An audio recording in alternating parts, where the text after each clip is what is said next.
अर्नाळा किल्ला ग्रामपंचायत चौकशीच्या फेऱ्यात. अर्नाळा किल्ला ग्रामपंचायतमध्ये लाखो रुपयांचा भ्रष्टाचार झाला आहे असे माजी सरपंच चंद्रकांत मेहर आणि चेतना मेहर, माजी सभापती पंचायत समिती वसई यांनी केलं आहे. हे प्रकरण गटविकास अधिकारी पंचायत समिती वसई यांच्या निदर्शनास त्यांनी आणून दिले आहे.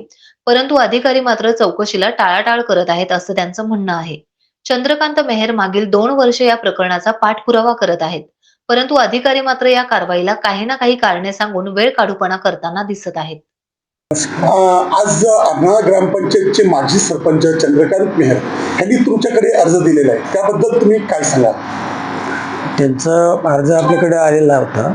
आपल्याकडे महानगरपालिकेचं इलेक्शन होतं, त्याच्यात आमचा सर्व कर्मचारी वर्ग जो होता त्यांच्या ड्युट्या केलेल्या होत्या आणि त्याच्यामुळे आमचं ते चौकशीचं राहून गेलं होतं. पण आता गेल्या 3 तारखेला आमची सर्व टीम पाठवली होती आम्ही आणि प्रत्यक्ष जागेवर जाऊन त्यांनी सर्व कागदपत्र वगैरे तसं हे केलेलं आहे. आता पुढच्या आठवड्यात त्यांना आम्ही चौकशी अहवाल देईन म्हणजे वरिष्ठ कार्याकडे पाठवून देणार आणि त्याची प्रत त्यांना देणार.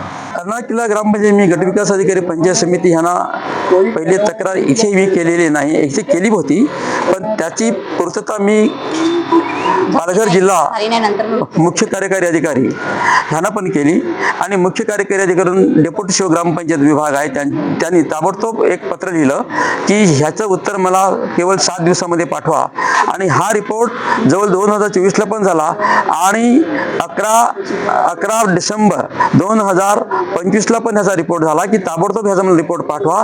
परंतु पंचायत समिती वसईवरून बिडो साहेबांना मी वारंवार भेटलेलो आहे, परंतु त्यांच्याकडून अजूनपर्यंत योग्य प्रतिसाद जसा मिळतो ते हो म्हणतायत, परंतु ते म्हणतात की प्रकरण फार मोठं आहे, ह्याच्यामध्ये तुम्ही लिहिलं व्यवस्थित आहे आणि ह्यामध्ये फार मोठं आहे, त्यामुळे आम्हाला थोडा वेळ द्या असे करून त्यांनी मागे मला एकदा 26 तारीख दिली होती. 26 बारला म्हणून आम्ही किल्ल्यामध्ये जातो, पण ते गेलेले नाही कारण त्यांना कुठेतरी काम होतं.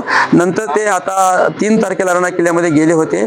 त्यांनी काय दप्तर बघितलं काय नाही त्यांना माहीत, पण माझं संपूर्ण दप्तर, पण ते ग्रामनिधी असो, 15-20 आयोग असो, जनसुविधा असो, हे संपूर्ण दप्तर ग्रामपंचायतीचं जसेच्या तसं पुराव्यासहित मी त्यांना दिलेलं आहे आणि त्यांनी वाचलेलं पण आहे. पण त्यांच्या तोंडून आज असं निघालं की मी पुन्हा अभ्यास करतो आणि मग त्याचा निर्णय मी 10 तारखेपर्यंत तुम्हाला देतोय. मी व्हिडिओवरती एक विश्वास ठेवून बोलतो, कारण व्हिडिओ हे अतिशय प्रामाणिक व्यक्ती मला वाटलेली आहे आणि त्यांच्या प्रामाणिकपणाने जाणून बुजून मी त्यांच्याकडून एक शेवटची अपेक्षा करतोय की त्यांनी 10 तारखेपर्यंत मला रिपोर्ट द्यावा. नाही दिला तर मग व्हिडिओचं कुठेतरी पाणी मुरतंय असं माझा स्पष्ट आरोप राहील. इलेक्शन होऊन सुद्धा आता 10-12-15 दिवस झालेले आहेत. त्यानंतर 3 तारीख 26 तारीख दिली गेली, 3 तारीख दिली गेली, 3 तारखेनंतर आता त्यांनी आम्हाला 10 तारीख दिलेली आहे. त्यात ते आम्ही सत्य मानून 10 तारखेला त्यांचा अहवाल जाईलच अशी आम्ही आशा बाळगतो.